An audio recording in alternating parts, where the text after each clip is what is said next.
Students, in class 10th exercise 7.2 question number 2 की बात हम कर रहे हैं। इससे प्रीवियस जो हमने क्वेश्चन है वो कर चुके हैं, एक्सरसाइज हमारी कंप्लीट हो चुकी है, बस एक टाइप हमारा बचा था, वो क्वेश्चन नंबर 2 है। Question number second last question है, question number 9।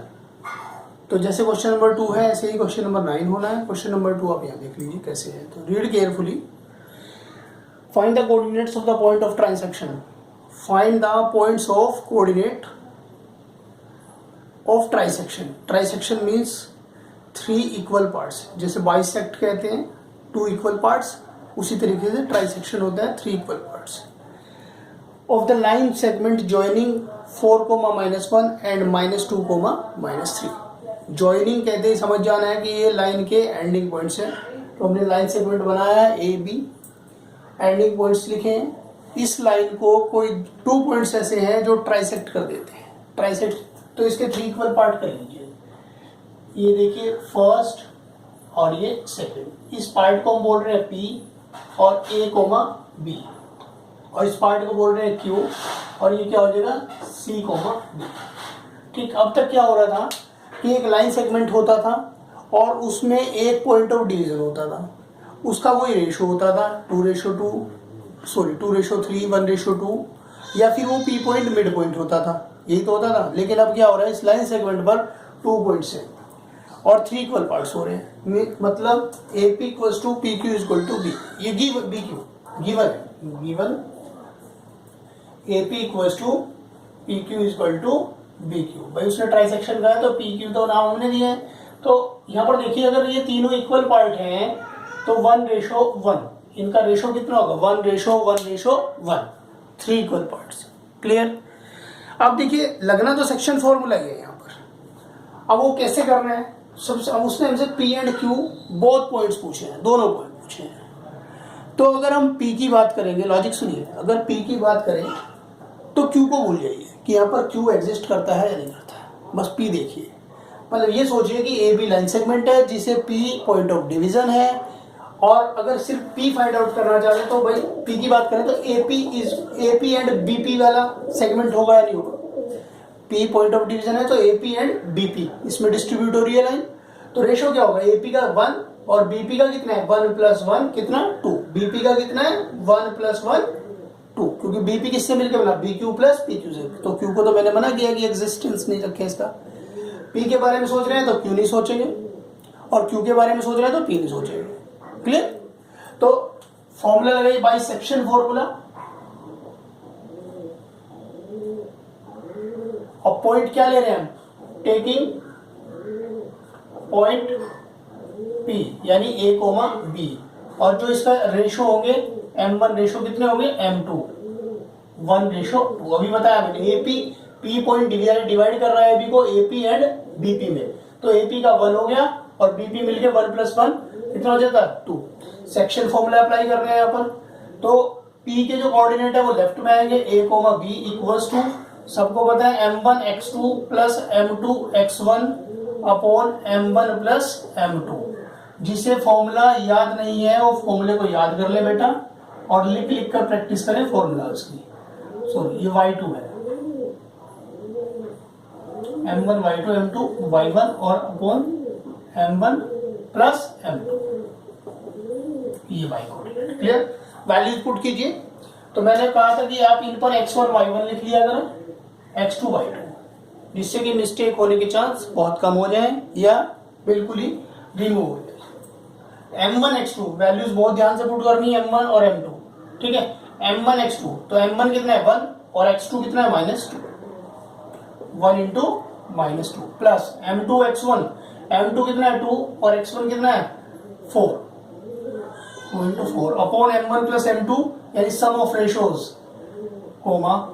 Clear. M1 y2 similarly M1 कितना है 1 और y2 कितना है -3, तो 1 × -3 प्लस M2 y1, M2 कितना है 2 और y1 कितना है भाई × -1 अपॉन 1 + 2। सॉल्व कीजिए। -2 की 1 से मल्टीप्लाई -2 प्लस 4 × 2 = 8, तो 8 - 2 होता है +6 अपॉन 3, -3 एंड -2 तो मतलब -5 अपॉन 3। यहाँ पर आप देख रहे हैं 3 से 6 कैंसिल हो सकता है 2 टाइम्स, बचा कितना भाई 2, -5/3। It is first coordinate. किसका कोऑर्डिनेट है? ये पी पॉइंट है। ओके, तो ये आपका फर्स्ट आंसर है। Now come two point Q. Again section formula apply कर रहे हैं किसके लिए? टेकिंग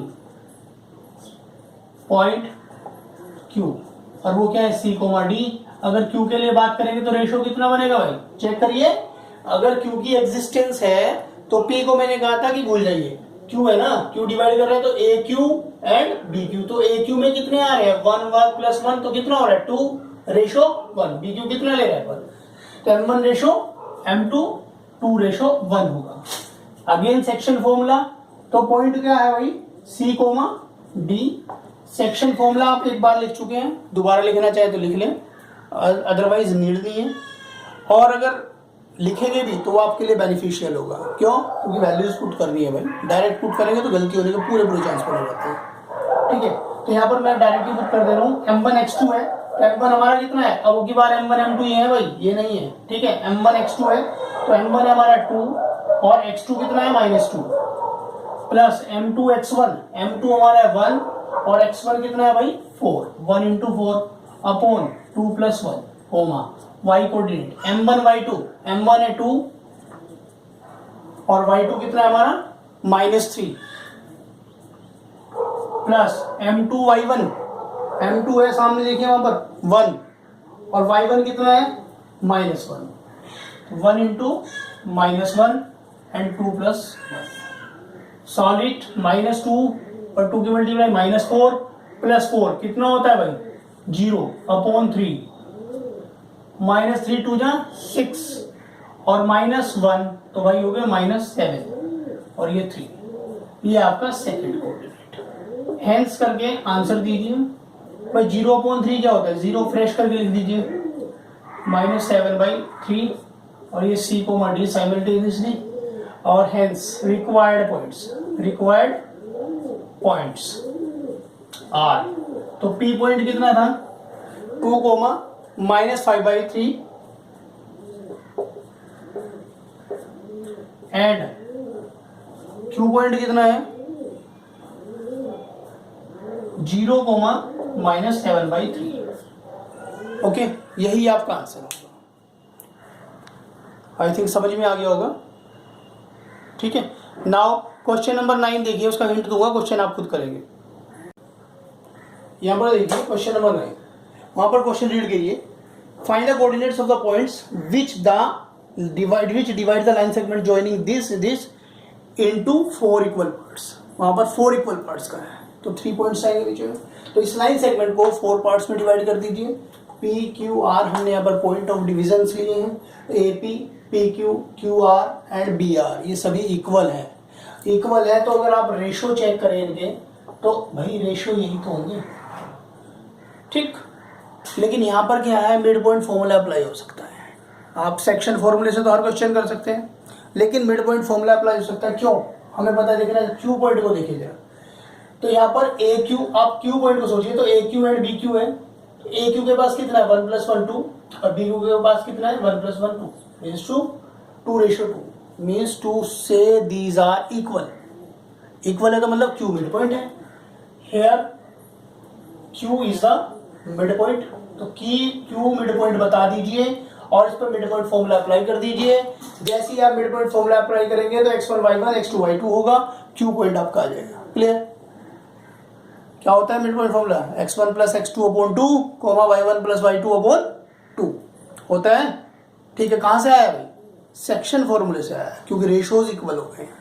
अब वहां पर रेशोज इक्वल है, पुट करके देख लीजिए वैल्यू रेशोज की 1:1 या 2:2 पुट करके देख लीजिए। ठीक है, तो मिड पॉइंट फॉर्मूला है तो आपका क्यू पॉइंट आ जाएगा। अब देखिए क्यू पॉइंट जैसे ही आपका आएगा तो पी क्या है? ए क्यू के लिए पी क्या है? मिड पॉइंट है ना, ए पी एंड पी क्यू। तो ए क्यू पर मिड पॉइंट फॉर्मूला लगा दीजिए पी के लिए, तो पी आपका आ जाएगा। क्लियर? अब बचा कौन? आर बी क्यू के लिए क्या है? मिड पॉइंट है या नहीं? तो बी एंड क्यू आपके पास पॉइंट ऑलरेडी अवेलेबल है, तो आर फाइंड आउट कर लीजिए किससे? With the help of mid point formula. Okay, तो ये क्वेश्चन तो उससे भी ज़्यादा आसान हो जा रहा है भाई, बस आपको करना है, थोड़ी सी लेंथ लेगा, ठीक है। इस तरीके से मैं कोऑर्डिनेट ज्योमेट्री मेरी जो है एनसीईआरटी कंप्लीट हो चुकी है। जो मैं शीट्स दूंगा वो शीट आप पूरी ऑनेस्टली करें, मेहनत से पढ़ाई करें। अब हम नेक्स्ट चैप्टर में एंट्री करने जा रहे हैं, जो कि हम नेक्स्ट चैप्टर करेंगे, ठीक है। Thank you so much.